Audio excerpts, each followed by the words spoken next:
내가 비옵는 것은 이 사람들만 위함이 아니요 또 그들의 말로 말미암아 나를 믿는 사람들도 위함이니 아버지여 아버지께서 내 안에 내가 아버지 안에 있는 것 같이 그들도 다 하나가 되어 우리 안에 있게 하사 세상으로 아버지께서 나를 보내신 것을 믿게 하옵소서. 내게 주신 영광을 그들에게 주었사오니 이는 우리가 하나가 된 것 같이 그들도 하나가 되게 하려 함이니이다. 곧 내가 그들 안에 있고 아버지께서 내 안에 계시어 그들로 온전함을 이루어 하나가 되게 하려 함은 아버지께서 나를 보내신 것과 또 나를 사랑하신 같이 그들도 사랑하신 것을 세상으로 알게 하려 함이로소이다. 아버지여 내게 주신 자도 나 있는 곳에 나와 함께 있어 아버지께서 창세 전부터 나를 사랑하심으로 내게 주신 나의 영광을 그들로 보게 하시기를 원하옵나이다. 의로우신 아버지여 세상이 아버지를 알지 못하여도 나는 아버지를 알았사옵고 그들도 아버지께서 나를 보내신 줄 알았사옵니다. 내가 아버지의 이름을 그들에게 알게 하였고 또 알게 하리니 이는 나를 사랑하신 사랑이 그들 안에 있고 나도 그들 안에 있게 하려 함이니이다.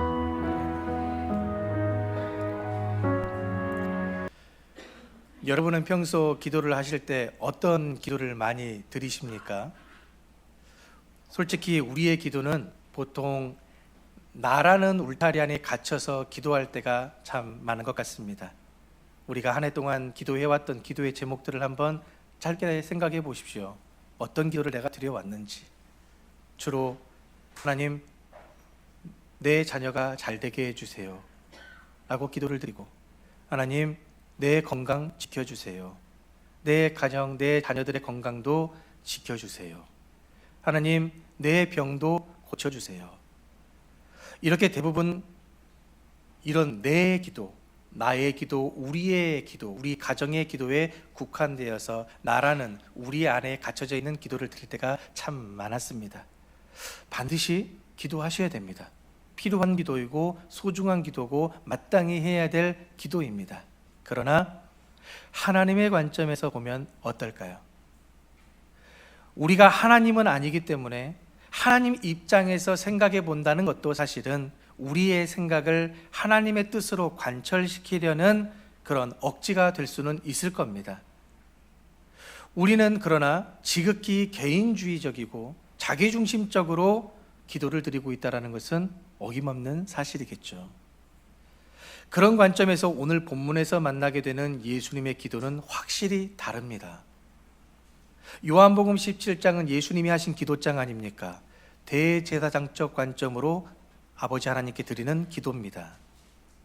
자신을 위한, 자신의 사역을 위한 기도만 하신 것이 아니라 제자들을 위한 기도를 하시고 장차 예수님을 그리고 아버지 하나님을 믿고 알게 될 성도들을 향해 기도까지 하고 계십니다. 그러므로 오늘날 우리가 기도하는 기도와는 확실히 차원이 다른 기도임은 분명한 사실이겠죠. 그런데 여러분, 이 기도가 더 위대한 기도가 되는 이유가 있습니다. 예수님은 이 기도 후에 얼마 지나지 않아서 체포되어 살점이 떨어져 나가는 채찍질을 당하시고 이제 십자가에 못 박히셔야 되는 상황을 마주하게 되십니다. 만일 여러분들이 그런 상황을 마주한다라는 것을 예견하고 계신다면, 알고 계신다면 여러분들은 어떻게 기도하시겠습니까? 이제 얼마 지나지 않아 내가 잡혀야 되고 내가 그 고통스러운 채찍에 맞아야 되고 그 십자가에 달리는 고통을 마주해야 한다고 하면 여러분들은 어떻게 기도하시겠습니까? 물어보나마난 질문 아니겠습니까? 아버지 하나님, 할 수만 있다면 그 고통 안 당하게 해주세요. 혹여라도 당해야 된다면 그 고통 없는 처형을 당하게 해주세요. 할 수만 있다면 피하게 해주세요. 이런 기도를 우리가 드리지 않겠습니까? 결국은 우리의 안위를 위한 기도, 할 수만 있다면 이것을 거절할 수 있는 그 은혜를 우리가 구하지 않겠습니까? 예수님도 우리와 같은 육체의 성정을 가지고 계셨기 때문에 예수님도 이 십자가를 마주한다는 것이 두려우셨습니다. 그래서 예수님도 아버지 하나님께 기도하러 가시죠.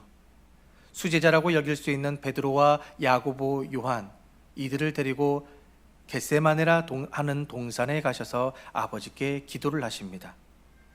그 기도의 내용이 무엇이냐? 마가복음 14장 26절 말씀에는 이렇게 기도 이야기되고 있죠. 이르시되 아빠 아버지여, 아버지께는 모든 것이 가능하오니 이 잔을 내게서 옮기시옵소서. 그러나 나의 원대로 마시옵고 아버지의 원대로 하옵소서 하시고, 마가복음에서 이렇게 기록하고 있습니다. 그런데 누가복음 22장 44절에서는 예수님의 기도를 이렇게 표현을 합니다. 22장 44절 말씀. 예수께서 힘쓰고 애써 더욱 간절히 기도하시니 땀이 땅에 떨어지는 핏방울과 같이 되더라. 그리고 마태복음에서는 이러한 기도가 3차례를 반복되어 이루어졌다라고 기록하고 있습니다. 그만큼 예수님도 아버지 하나님의 뜻이 무엇인지를 알았지만, 본인의 사명이 무엇인지도 알았지만, 정말 이 십자가만큼은 피하고 싶으셨던 그 간절한 모습이 이 기도를 통해 나오고 있는 것 아닙니까?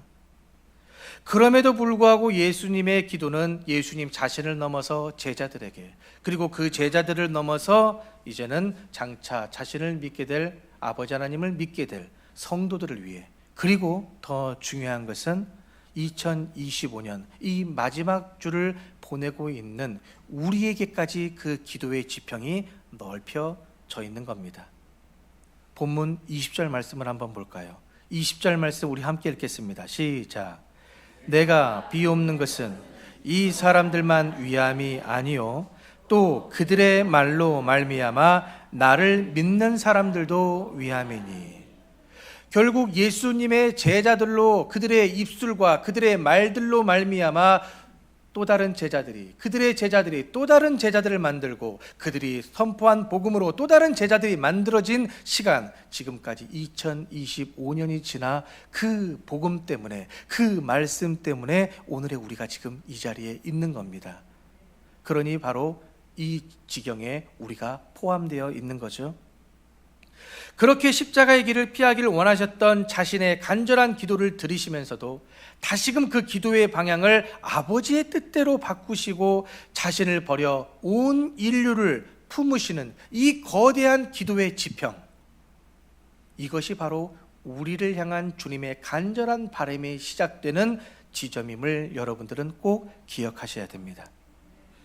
예수님은 이 십자가라는 거대한 두려움과 공포, 다리가 저절로 후덜덜거리는 이 십자가의 절벽 앞에서도 미래를 꿈꾸며 소망으로 하나님의 나라를 설계하고 계셨습니다.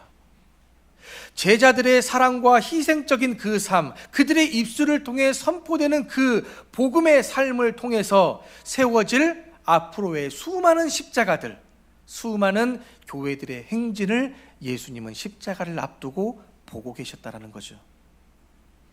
이는 마치 구약성경 열왕기하 6장에 나오는 사건과 일치가 되고 떠오르게 만듭니다. 열왕기하 6장에 보면 아람 군대가 엘리사를 잡기 위해서 그 도단성을 포위하게 되는데, 아침 일찍 일어난 이 엘리사의 종이 일어나서 눈을 떠서 보니 어떤 광경이 펼쳐져 있느냐? 아람 군대와 아람의 병거와 말들이 지금 도단성을 에워싸고 있는 모습을 이 종이 보게 됩니다. 그 두려운 나머지 종이 엘리사에게 묻습니다. 네 주여, 우리가 이제 어찌하리이까? 이 상황을 어떻게 해결해 갈 것입니까? 묻지요. 그럴 때 엘리사가 뭐라고 대답을 해주느냐? 우리 다 함께 읽어보죠. 시작. 대답하되 두려워하지 말라.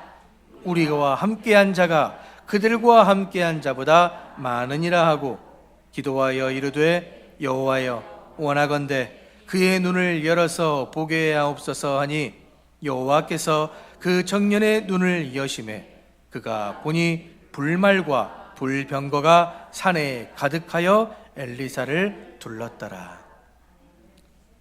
오늘의 우리는 눈에 보이는 것만을 보려 합니다. 믿으려 합니다.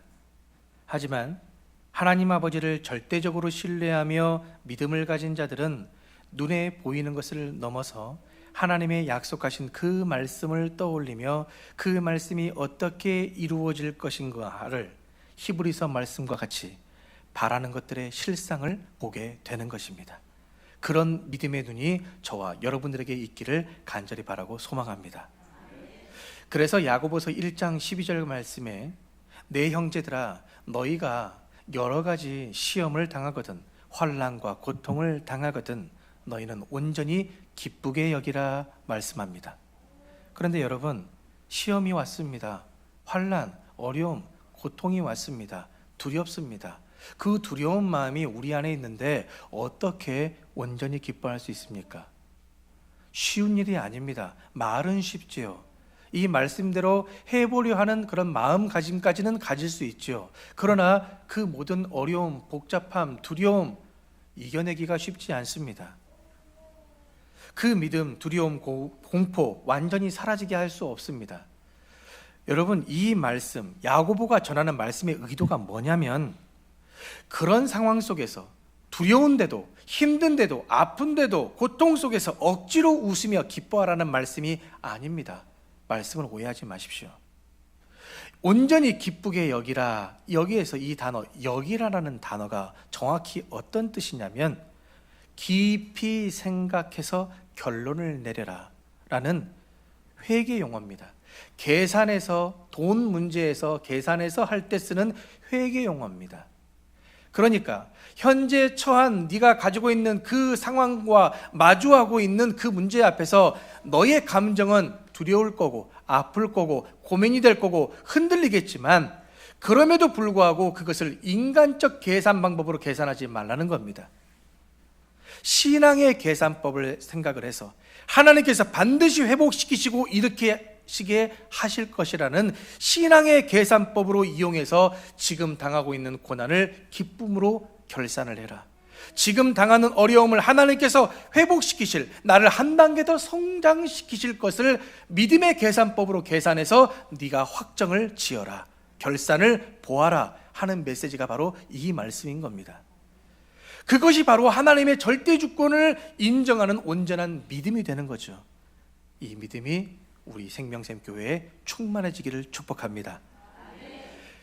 개혁주의의 신학자이며 이 장로교의 신학적 그리고 제도적 기틀을 확립했다고 볼 수 있는 존 칼빈이 뭐라고 얘기하느냐, 예수님의 이 대제사장적 기도를 가지고 뭐라고 표현을 하느냐, 그리스도의 기도는 시공간을 초월하여 모든 시대의 택함을 받은 자들을, 모든 택함 받은 성도들을 하나로 묶는 보이지 않는 끈이다 라고 얘기했습니다.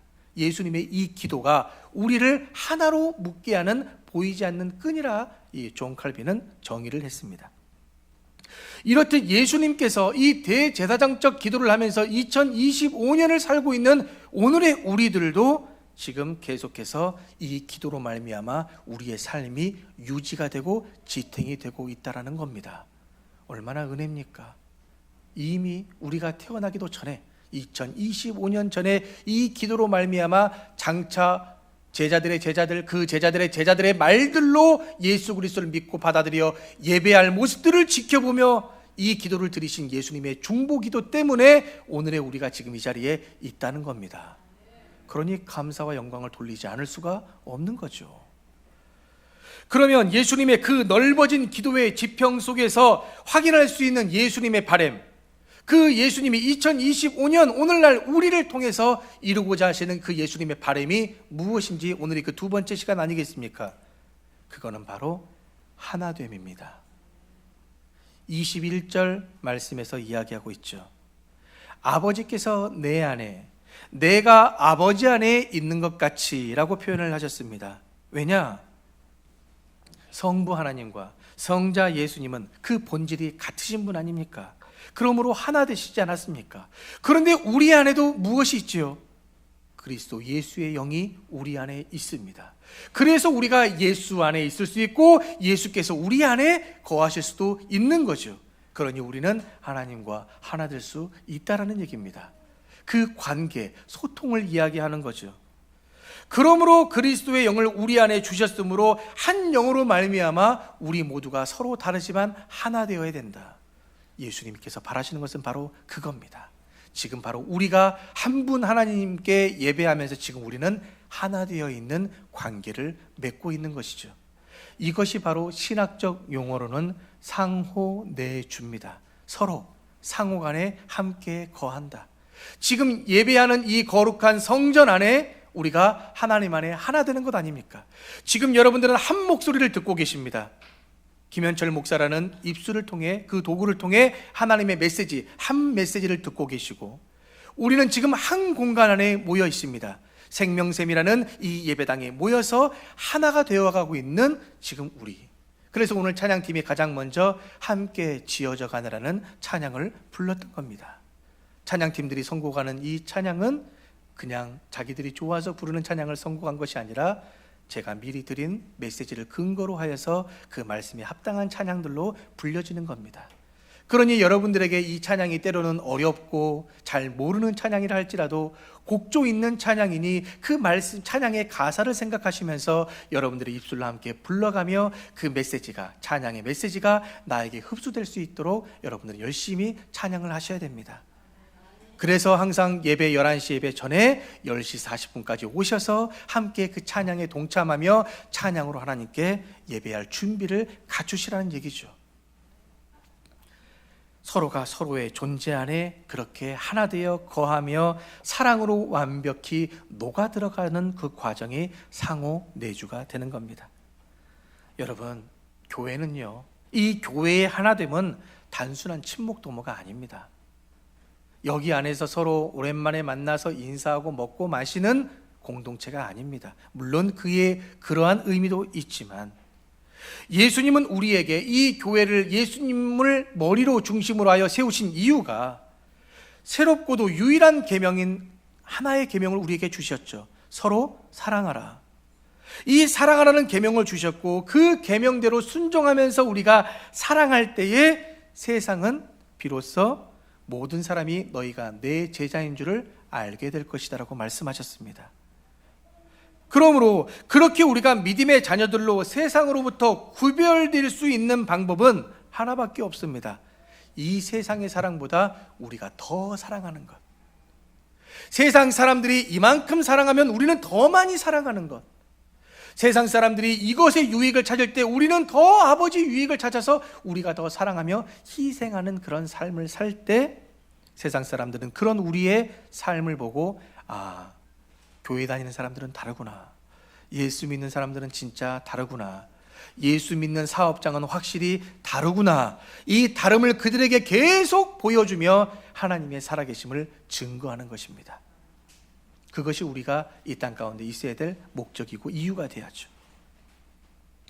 오리건 남부에서 캘리포니아 중부에 걸쳐 있는 그 안개가 자욱한 그 해안가에 레드우드라는 나무가 자란다고 합니다. 그 레드우드라는 나무의 특징이 뭐냐면 높이가 100m 이상 자라는 나무. 그래서 세계에서 가장 큰 나무종이라고도 알려져 있는데 이 나무의 특징이 높이는, 키는 그렇게 100m 이상으로 커가지만 뿌리가 깊이 내리지 않는 나무라 합니다. 그럼 뿌리가 어떻게 내리냐? 옆으로 뻗쳐지는 나무라 하죠. 그러다 보니까 옆에 있는 다른 나무들과 서로 뿌리가 더 긴밀하게 엮여져 버리는 겁니다. 그러다 보니까 태풍이 불거나 할 때 나무 하나가 깊이 뿌리를 내리면 그 나무는 태풍의 강도에 따라 넘어지고 부러질 수 있지만 이 뿌리를 서로 연결시키고 있는 이 레드우드의 나무는 전체를 흔들 수 없는 끈끈한 여김이 뿌리들이 되어 있는 거겠죠. 예수님께서 우리 지금 생명샘 성도들을 이 마지막 주일 이 자리에서 함께 말씀을 듣게 하신 이유는 오늘 선포되는 그 하나됨이라는 메시지, 그 하나됨을 기억하여서 예수 안에 그 사랑을 실천하고 순종하며 이 레드우드의 나무와 같이 서로 끈끈이 예수 안에 하나 되어서 끝까지 믿음의 경주를 완주하는 것, 이것이 바로 예수님의 바람입니다. 그래서 우리가 영적 레드우드가 되어 서로의 뿌리를 사랑으로 붙들어 주기를 원하는 것이 예수님께서 우리를 통해 이루고자 하시는 뜻이라는 얘기죠. 그러면 우리가 그 영적 레드우드가 되기 위해, 하나됨을 이루기 위해 그 사랑의 구체적인 실천 방안을 어떻게 삼아야 되느냐, 오늘 세 가지를 간단하게 말씀을 드리려고 합니다. 그 첫 번째, 서로의 다름을 인정하고 거룩한 화음을 이루어야 된다는 거죠. 우리 모두는 다 다릅니다. 생김새도 다르고요, 말투도 다르고요, 자란 환경도 다르고 성격도 다릅니다. 심지어 정치적 성향도 다릅니다. 그러나 주님 안에서 하나됨이라는 것은 이 모든 것들을 단순하게 획일화시키려고 하는 것이 아니라 조화로서의 일치를 이야기하는 겁니다. 서로 다름을 인정하며 하나 되는 일치 말입니다. 예를 들어서 오케스트라를 한번 생각해 보십시오. 수많은 악기들이 모여서 연주를 하는데 한 가지의 특별한 악기 소리만 들립니까? 그렇지 않습니다. 화음을 이루고 있죠. 만약 각자가 다 잘난 척을 하며 주인공이 되고 싶다고 내 소리를 나타내려 한다면 그 즉시 불협화음이 나오는 겁니다. 그러나 서로가 서로의 소리를 존중하며 화음을 맞출 때 최상의 하모니로 아름다운 하나의 천상의 음악을 만들어내는 것이 오케스트라 아닙니까? 그리스도인이 모인 교회도 그리해야 합니다. 서로 다른 수많은 사람들이 서로의 다름을 인정하고 배려하면서 오직 예수로 말미암아 하나 되어 이루어가는 그 사랑하기를 힘쓸 때에, 그 사랑으로 서로 엮어지려 할 때에 교회는 더욱더 든든하게 서가고 교회의 역할을 세상에 제대로 감당할 수 있게 되는 거죠. 결코 나 홀로 하나님 만나서 은혜 받기 위해 이 자리에 모여서는 안 된다는 얘기입니다. 그 차원을 뛰어넘어야죠. 나를 주장하는 것이 아니라 우리를 주장할 수 있는, 하나님의 백성인 우리 공동체를 주장할 수 있는 것이 교회의 본질이 되어야 합니다. 그러기 위해서는 우리 공동체를 지키기 위해서 무엇보다 누구를 지켜야 할까요? 내 자신을 먼저 지킬 수 있어야죠. 나 한 사람 한 사람이 건강하게 신앙을 잘 지켜서 더 건강한 공동체를 이루어야 되는 것 아니겠습니까? 두 번째, 비난의 담을 허물어버리고 기도의 다리를 먼저 놓아야 됩니다. 자기중심이 강한 사람들은 대부분 다 모든 것을 자기를 기준으로 두고 해석을 하려 합니다. 그러다 보니까 존중을 하기보다는 비난을 더 앞서 나가게 되죠. 근데 여러분, 비난은 나쁘지만 비판은 나쁜 게 아닙니다. 잘 구별하셔야 됩니다. 상대방의 의견이 논리적으로 어떤 오류가 있거나 어떤 사실관계에 틀림이 있다라면 반드시 그거는 비판하여 잡아가야 되는 겁니다. 하지만 문제는 뭐냐면 그 비판을 감정이 섞이게 되면 비난이 되어버린다는 얘기죠. 그래서 우리는 그 비판이 감정적인 비난이 되지 않도록 늘 내가 먼저 감정을 소모할 수 있도록 먼저 기도로 다리를 놓아야 된다는 거죠. 우리가 기도하는 이유가 뭐냐? 마음껏 기도하십시오. 여러분들의 건강, 자녀들의 문제, 여러분들이 기도하고 싶은 기도 마음껏 하십시오. 예수님도 십자가를 피하기 위해서 기도하셨습니다. 그러나 그 기도의 핵심이 뭡니까? 내 기도를 마음껏 드렸지만 그 기도의 핵심은 하나님, 내 뜻대로 마옵시고 아버지의 뜻대로 하옵소서. 결국은 내 기도를 죽이고 하나님의 뜻만이 나를 통해서 이루어달라고 하는 기도, 그래서 이 기도가 대제사장적 기도가 되는 겁니다. 대제사장이 성소에 들어가 1년에 한 번 들어가는 자리에서 자신의 기도를 드릴 수 없는 법입니다. 반드시 무엇을 위해서 대제사장의 기도를 할까요? 이스라엘 백성들을 위해서 기도하는 자가 대제사장이듯이 예수님도 지금 그러한 겁니다. 그런 예수님을 믿고 따르는 우리도 개인적 기도 당연히 해야 되겠지만 무엇을 위해? 더 많은 우리 모두를 위한 기도를 드릴 수 있어야 진정한 크리스천으로 성장할 수 있다는 얘기죠. 그렇게 우리는 먼저 비난을 하기에 앞서, 비판을 하기에 앞서 기도로 먼저 하나님께 구하여서 우리의 감정을 잘 다스리고 우리가 더욱더 공동체를 세워나가는 자들이 되어야 한다는 것이죠. 세 번째는 뭐냐? 우리의 하나됨의 기쁨으로 세상에 이정표가 되어줘야 됩니다. 그냥 우리가 예수 믿고 이 교회에 와서 은혜 받는 것으로 끝나는 것이 아니라 우리가 구원의 길로 가는, 복음을 받아들일 수 있는 그 이정표가 되어야 되는 겁니다. 혹시 여러분들은 우리 생명샘 교회 간판이 어디에 위치해 있는지 혹시 아십니까? 아무도 모르십니까? 우리 교회 바로 밑에 내려가다 보면 이정표가 있고 더 저기 농협 쪽으로 가는 방향에 이정표가 또 있습니다. 많은 사람들, 우리는 이미 여기에 속한 공동체에 있기 때문에 이정표가 어디에 세워지는지 모르지만 모르는 사람들은 바로 그 이정표를 보고 찾아오게 됩니다. 물론 요즘 현대인들은 다 내비게이션을 찾아서 오게 되지요. 그러나 이것처럼 우리가 많은 수가 아니지만 여전히 유튜브로 이 설교의 메시지를 들을 수 있는 것도 바로 현대판 이정표가 되기 위함입니다. 많은 분들이 제 설교를 듣지 않습니다. 몇 명 안 됩니다. 그래서 저도 한 번씩 검색해서 들어갈 때 많은 조회수가 올라가면 제가 어깨가 막 이렇게 올라갑니다. 그렇다고 저를 위해서 막 더 한 번씩 두 번씩 듣지는 마십시오. 그걸로 인해서 제가 기뻐할 이유는 아니니까요. 여러분들, 우리가 이 세상의 이정표가 되어줘야 될 것인데, 우리가 이 이정표가 되어야지기 앞서 왜 하나가 되어야 되는지를 먼저 생각을 해보셔야 됩니다. 왜 우리는 예수 안에 하나가 되어야 될까요? 바로 하나 된 우리로 말미암아 하나님이 영광 받으시고 예수 그리스도께서도 영광 받으시고 그 영광과 권세로 더 많은 이들에게 우리가 생명을 주기 위해서, 영생을 선물해 주기 위해서 우리가 이정표가 되어야 되는 겁니다. 우리가 왜 빛과 소금이 되어야 합니까?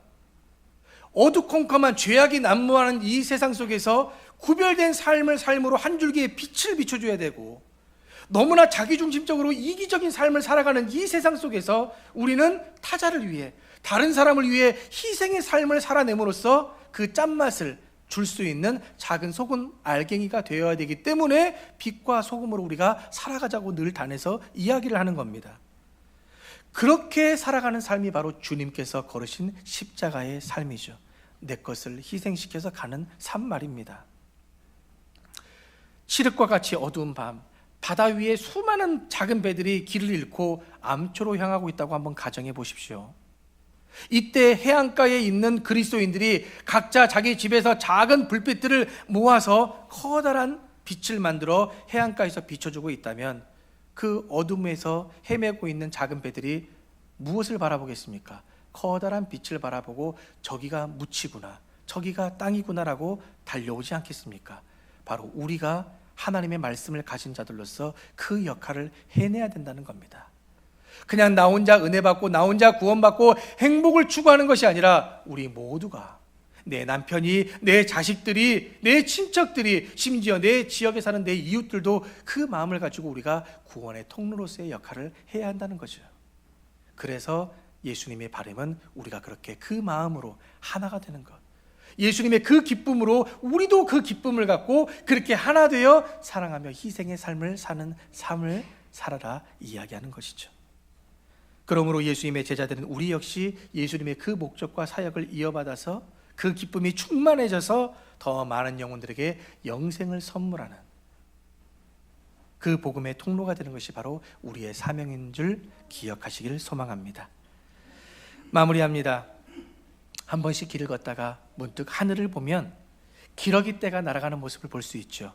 어떻게 날아갑니까? 잘 날아갑니까? 잘 날아가죠. 어떻게 무리지어 날아갑니까?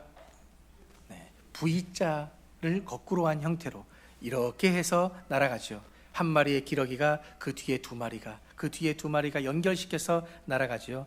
왜 그러냐면 이렇게 V자로 날아야 상승 기류를 만들기 때문에 그렇습니다. 그렇게 V자를 이루어 날아갈 때 더 많은 거리를 날아갈 수 있다고 하죠. 그런데 앞에서 하는 그 모든 바람을 마주해야 될, 저항해야 될 우두머리 기러기가 얼마나 힘들겠습니까? 그러다가 지쳐서 떨어져 가면, 그 무리로부터 이탈을 하게 되면 두 마리, 세 마리 기러기가 따라 붙습니다. 그 기러기와 함께 날아줍니다. 그리고 새로운 리더자가 앞에 서서 날아갈 때에 그 뒤에 있는 기러기들은 계속 소리를 내준다고 합니다. 어떻게 소리를 내는지는 잘 모르겠지만 소리를 내주며 응원하는 거죠. 힘내라, 힘내라, 끝까지 가보자. 세상이 바라보는 교회는 바로 그런 모습이어야 되지 않을까요? 서로가 힘들고 어렵지만, 때론 믿음이 있지만 좌절하고 넘어질 때가 있었지 않았습니까? 2025년 그런 아픔과 고통으로 넘어진 성도들도 있고, 그러나 그 안에서도 기쁨을 얻고 다시금 힘을 내어 용기를 내는 성도들도 있었고, 우리는 그렇게 한 해를 다 마주하고 이 자리에 있는 것 아닙니까? 교회는 그렇게 떨어져 나간 사람들을 다시 힘을 합하여 세워주고 우리 모두가 한 마음으로 하나 되어 상승 기류를 이루어야 되는 것이죠. 그래서 신학자 헤르만 바빙크는 이렇게 얘기합니다. 교회는 그리스도의 충만함이 드러나는 유기적 공동체다. 그러니 우리도 이 십자가 앞에서도 우리를 생각하며 저들도 하나 되게 하여 주옵소서라고 기도하셨던 예수님의 그 바람을 기억하며 우리도 서로 다름을 인정하고 거룩한 화음을 내보시고, 그렇게 비판과 비난보다 기도의 다리를 먼저 놓아 우리의 감정을 잘 해결하며 예수 안에 하나 되어서 세상의 이정표가 되어지는 그런 한 해를 우리가 잘 준비할 수 있는, 그렇게 해서 더 많은 사람들이 하나님을 알고 하나님을 믿게 하는 일에 우리가 하나 될 수 있는 거룩한 생명샘 공동체가 되길 주님의 이름으로 축원합니다. 하나님 아버지, 오늘도 저희를 거룩히 구별시켜 주시고 이 자리를 통해 아버지 하나님의 뜻과 그 안에서의 예수님의 바람이 무엇인지를 확인하며 깨닫는 은혜를 허락하여 주시니 감사합니다. 저희에게 선물로 주어진 믿음이 오직 하나님과 나만의 관계에서 멈추지 않게 하여 주시고, 나를 넘어 내 가족과 친척, 우리의 이웃들까지 그 지경이 넓혀져서 우리 모두가 예수 안에 하나 되어 온전한 교회를 세워가기를 원합니다. 그러기 위해 다름을 인정할 줄 알고 거룩한 화음을 만들며 비난보다 기도로 먼저 다리를 놓고 세상의 이정표로 그 방향을 바로잡는 저희가 될 수 있도록 성령이여 도우시고 인도하여 주옵소서. 그리하여 주실 줄로 믿으며 우리 구주 예수님의 이름으로 간절히 기도하옵나이다. 아멘.